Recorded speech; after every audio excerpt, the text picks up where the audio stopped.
Joe King comes out on stage and says, "Hello, yes, I'm Joe King, and I'm not joking, though I prefer to be called Juris Dr. King."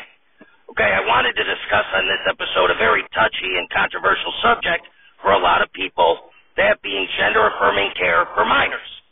Now, when I say gender-affirming care, I don't mean letting 15-year-old Danny go by Danielle and allowing him to use the pronoun her and to wear a dress to her school, but instead I'm talking about actual medical procedures and surgery to transform Danny into a female as closely as such procedures can do so.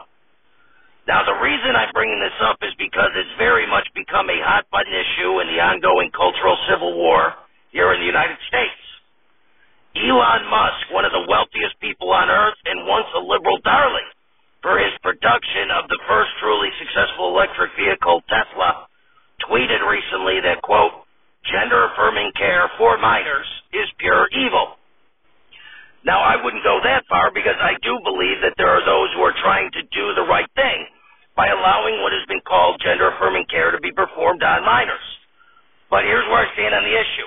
I'm always going to err on the side of freedom, so once someone turns 18, I have absolutely no problem with them doing whatever they want to do with any and all surgical procedures on their bodies, okay?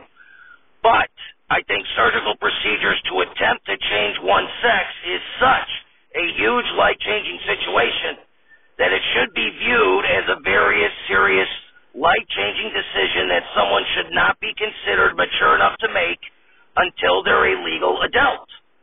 We don't let people drive until they're 16.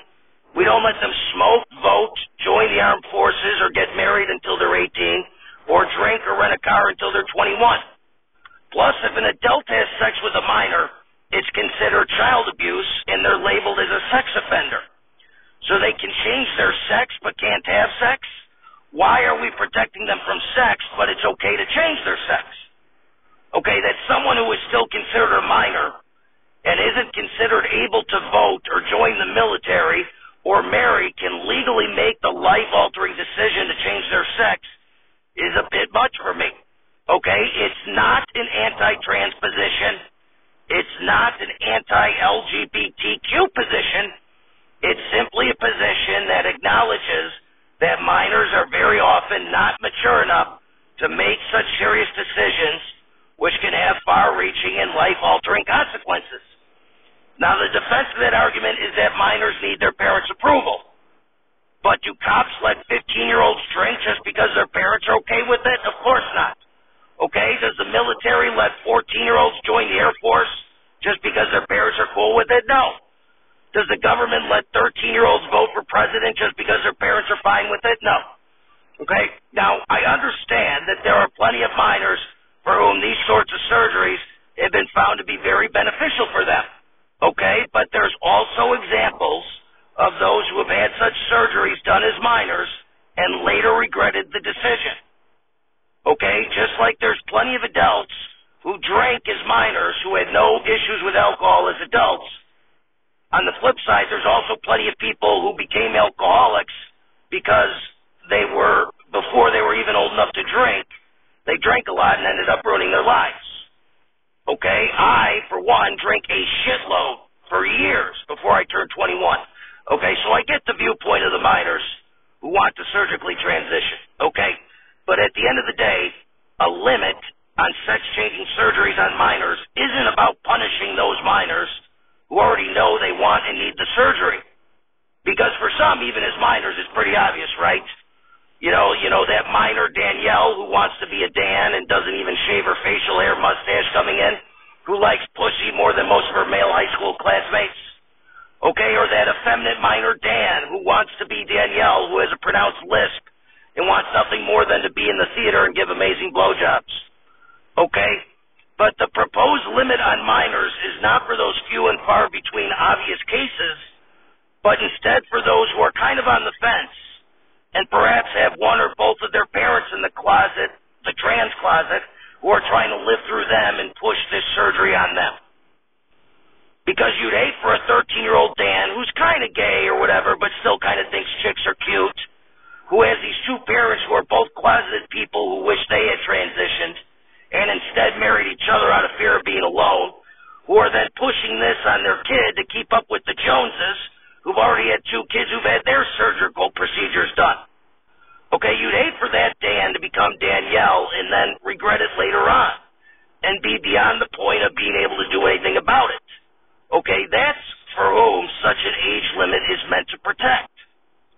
Okay, minors just aren't ready to make that kind of life-altering choice, and they should wait until they're 18 to have surgical procedures done on their genitals. Okay, and for those who it's a done deal no matter what, and there's no on-the-fence issue for them, they totally need it and want it, I ask them to wait in order to protect the kids who are confused and who are on the fence. Okay? Just like that kid who you went to school with who has been obsessed with the military since he was 5 and had to wait till he was 18 to join. Okay? Same with you. Okay? Change your pronouns, put on a dress, but wait until 18 for the surgery. Okay? Okay, very good. I'm glad I solved that problem. Joe King walks off stage and onto another stage, sits at a seat behind a desk and says, "Please welcome to the program one of the greatest actors of his generation, Phillip Seymour Hoffman." Phillip Seymour Hoffman emerges from behind a curtain and waves at the audience. Applause, applause, applause. Hoffman walks and sits in a seat next to King's desk. King, welcome to the show, Phil. Hoffman, thank you for having me. King. Now, for those who are not familiar with Saturday Night Live, you have been portraying me, Juris Dr. King, when the show called for the producer to be on the show, correct? Hoffman, that's correct. King. Now, what has that experience been like?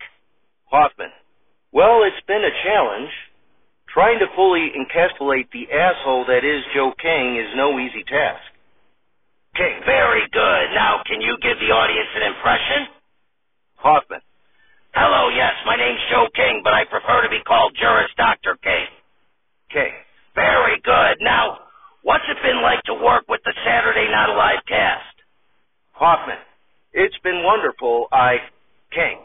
Phil, why don't you continue with the impression? Hoffman. Are you serious? King. Yeah, why not? I'll feel like I'm interviewing myself. Hoffman. Well, it's been great working with the cast. They're a lovely group of performers, and I feel like we've really grown a lot together since we started. King. Okay, very good. So you enjoyed portraying me then? Hoffman. For the most part, I do, yes. King. Well, I have some bad news for you. Hoffman. What's that? King. I've decided that when Saturday Night Live goes back on the air, after the conclusion of the writer's strike, since I have gotten over my stage fright, I'm going to be portraying myself on the show, so your services will no longer be required. The crowd boos. Hoffman. It sounds like the dead studio audience doesn't like that. King. Why did you stop the impression? Hoffman. Well, you just said you're no longer going to need my services portraying you. King. Whatever. Okay, anyway, you grew up outside of Rochester and your mom, like me, was a lawyer. Hoffman. Correct. King. And initially you were into sports as a kid, so what got you into acting? Hoffman. Well, when I was 12, I attended a stage production of Arthur Miller's All My Sons, and I was changed, permanently changed by that experience. It was like a miracle to me, so I started to attend theater regularly after that, and at 14 I joined a drama club, and I loved the camaraderie of it, the people, and that's when I decided it was what I wanted to do. So for college, I went to NYU's Tisch School of the Arts, and I absolutely loved it. King. Very good. And how about your career? How did that start? Hoffman. Well, after graduating NYU in 1989, I worked in off-Broadway theater, and in 1991, I made my screen debut in a Law & Order episode portraying a man accused of rape. King. Which must have come naturally to you. Hoffman. Excuse me? King. Never mind. Please continue. Hoffman. The following year, I was in my first film, Triple Bogey on a Par 5 hole, and then I had a few more small roles, including one in Leap of Faith with Steve Martin. King. Steve Martin, a wild and crazy guy. Hoffman. Can I continue? King. Please do. Hoffman. I gained some attention for playing a spoiled student in Scent of a Woman, If I hadn't gotten into that film, I wouldn't have had the career I had. That's what really opened doors for me. And from there I was able to gain roles in a number of films, and then I appeared in Paul Thomas Anderson's Hard Eight, which started a very fulfilling collaboration with Paul. And from there I was in Twister, which people on the street seem to stop me and remember me from as much as any other role. And then I was back with Paul for Boogie Nights, and in '98 I was in the Coen Brothers' The Big Lebowski. Okay, some very great movies there you just mentioned. And how about the movie Happiness, where you were a creep jacking off? Hoffman. That wasn't easy. It's hard to sit in your boxers and jerk off in front of people for 3 hours. I was pretty heavy and I was afraid that people would laugh at me. But Todd, the director, said, they might laugh, but they won't laugh at you. He saw what we were working for, which was the pathos of the moment. Sometimes acting is really a private thing that you do for the world. Okay. Okay, very good. And critics have cited it as one of your best roles. And from there? Hoffman. From there I was in Patch Adams with Robin Williams, and then opposite Robert De Niro in the film Flawless. And working with Bob was intimidating and actually improved my own acting skills. And from there I reunited with Paul Thomas Anderson for Magnolia, and then with Matt Damon in The Talented Mr. Ripley. Okay, my God, I'm having a 90s film nostalgia overload here. Okay, you were in so many great films. Now, according to your Wikipedia page, you were also very active in the theater during this time. But we're going to skip that or we'll be here all day, okay? But you were then in one of my all-time favorite films, Almost Famous, as a hilarious rock critic. And then you got your first leading role in Love, Lisa? Hoffman. It was actually called Love, Liza? Okay, whatever. Okay, you then starred with SNL all-time great Adam Sandler in Punch Drunk Love, with Anthony Hopkins in Red Dragon, and Edward Norton in another one of my favorite films, Spike Lee's 25th Hour. Hoffman. Yes, I loved all those films myself, and okay, sorry to cut you off, but my gosh, you were in so many films that this interview is never going to end, okay? Just let me do the talking, okay? You got your second leading role in Owning Mahoney, and were in the successful film Cold Mountain, and found some more comedic chops with Ben Stiller in Along Came Polly. Hoffman. Yeah, okay, why don't I do the talking, okay, Chief? Okay? I'm trying to honor you here, and you keep interrupting me, my God. Okay, anyway, drum roll, please. A turning point in your career was your masterful performance in the film Capote. Now you can speak. Hoffman. Portraying Capote was highly demanding, requiring significant weight loss and 4 months of research, such as watching video clips of him to help me portray the author's effeminate voice and mannerisms. I wasn't concerned with perfectly imitating Capote's speech, but I did feel a great duty to express the vitality and the nuances of him. And during filming, I stayed in character constantly so as not to lose the voice and posture. Otherwise, I would have given my body a chance to bail on me.